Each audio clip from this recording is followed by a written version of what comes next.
Whatever you think you have to communicate something, probably at least triple that. Okay. And if the stakes are really high, you probably need to communicate it even more than that. Greetings and welcome to I Care Leadership Live. This is the podcast for I Care leaders who want to level up their leadership, create better cultures, and improve the financial results of their clinics. Now, let's join the show. HR problems in a clinic usually don't show up all at once. They build quietly until they start costing you time, money, and momentum. Most clinic owners and leaders don't want abstract HR theory. They need clarity, and they need help with what's slowing the practice down.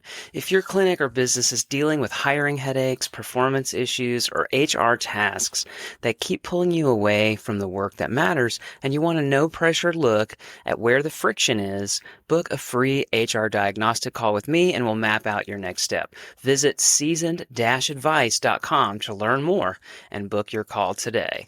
Now, here's the show. Hey, everybody. Welcome to I Care Leadership Live. This is Mike Lyons.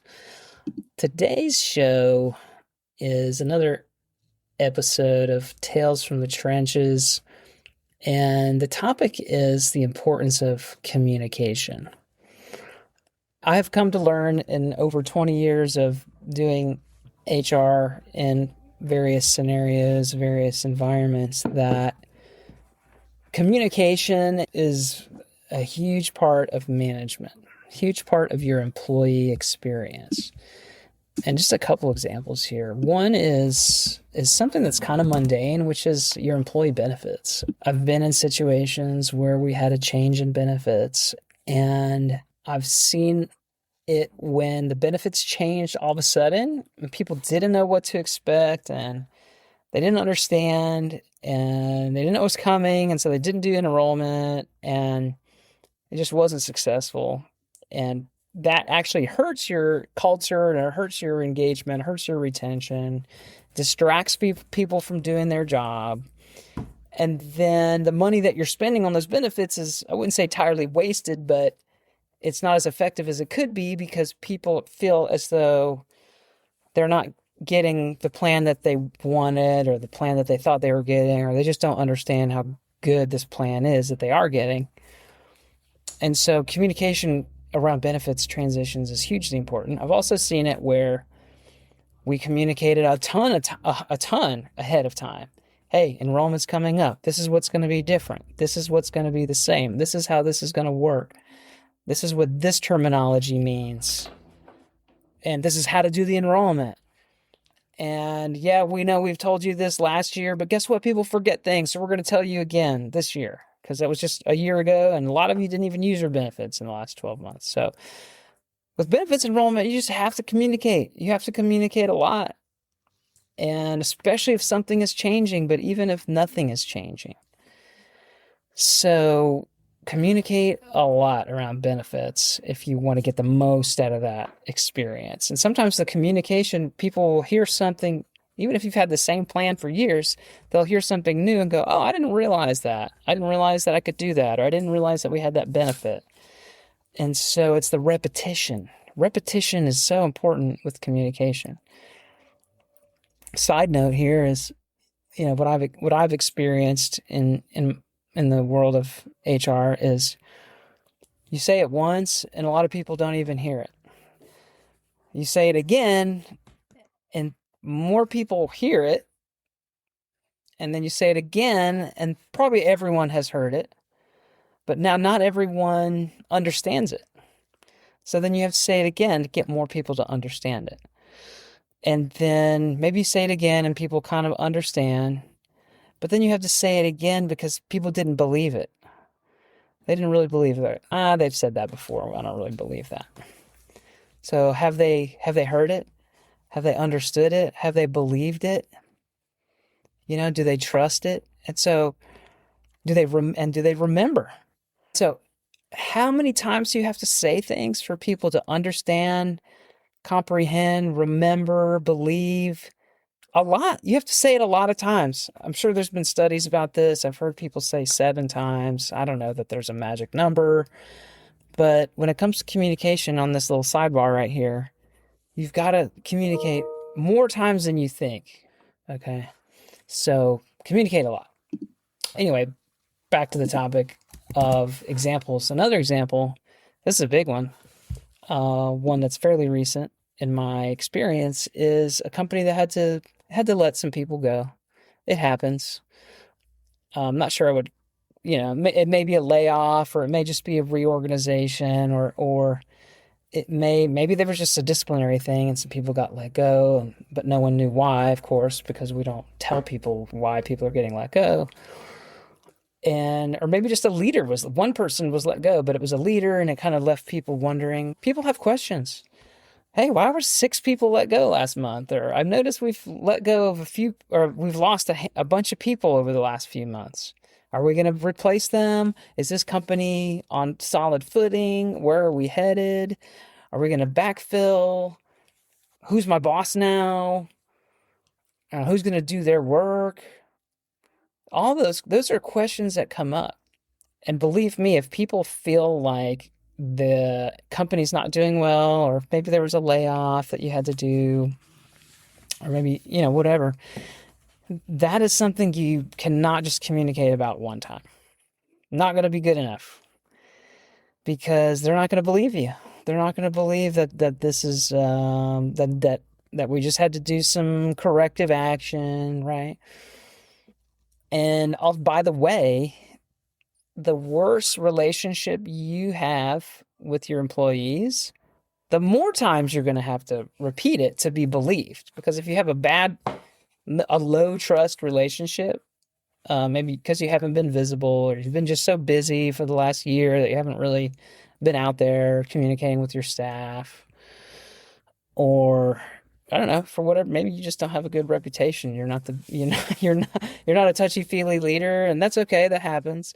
Maybe you're a practice owner and you're just focused on the medicine, and management's not your thing. That's fine. That's okay. You don't have to be perfect.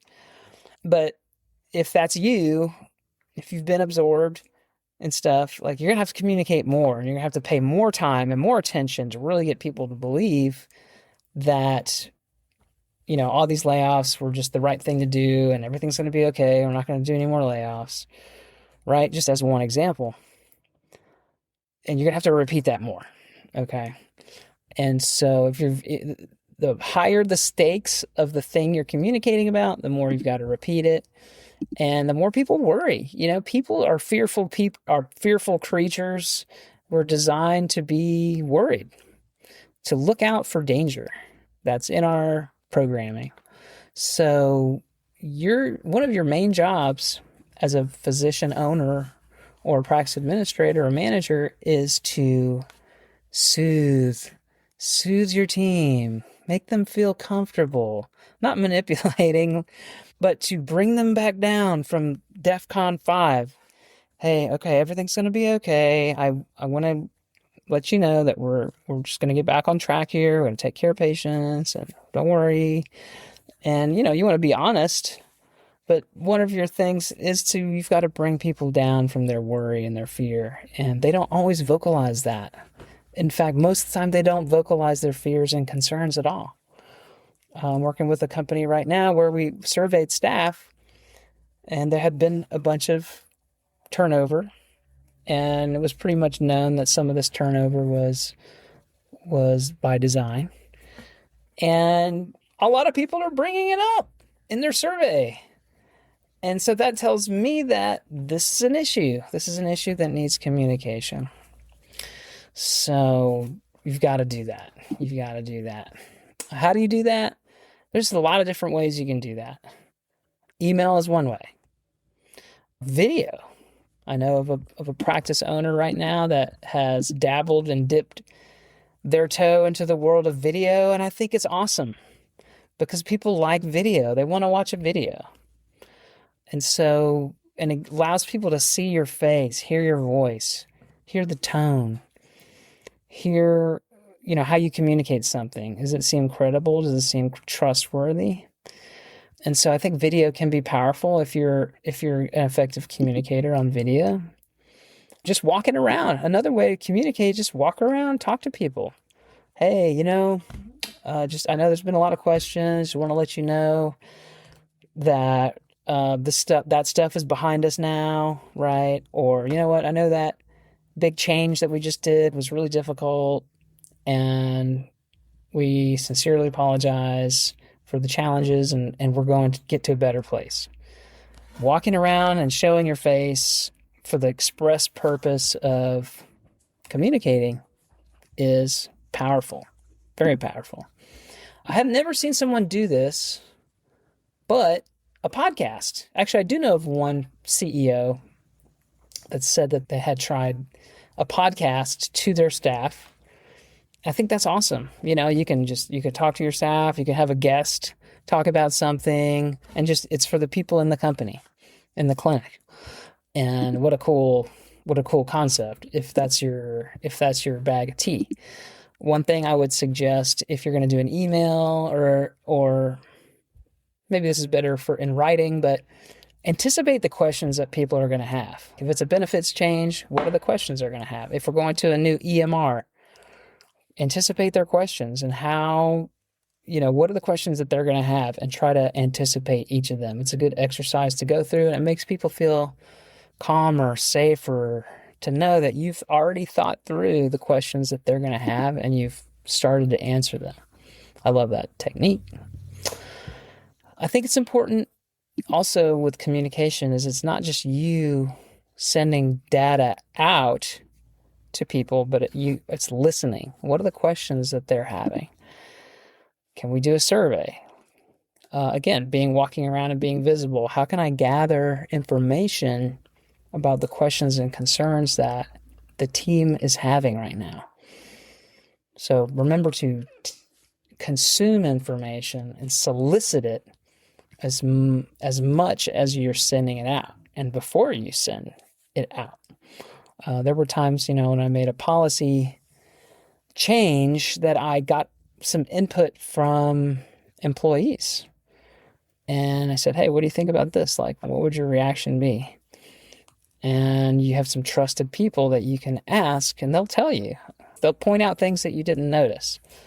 And actually, we don't do that enough. We really don't do that enough because we're trying to be quick about something, or we just think we know what's right. And honestly, I've been in situations where I've skipped that step, or probably would have benefited from doing that.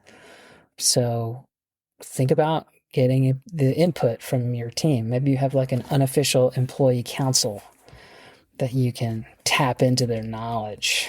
Yeah, actually I love that idea, and I probably need to implement that in a couple of clients that I'm working with, honestly. Anyway, so that's communication. Those are my thoughts on that today.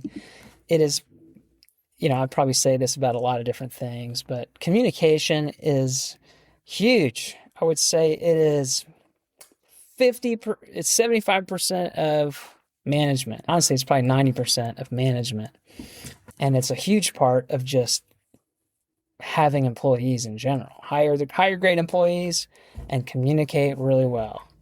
And if you do those two things well, then you're doing really well. And I would say just maybe technically be compliant and do things right and all that good stuff. That's important too. But communication is key. Hope you enjoyed that.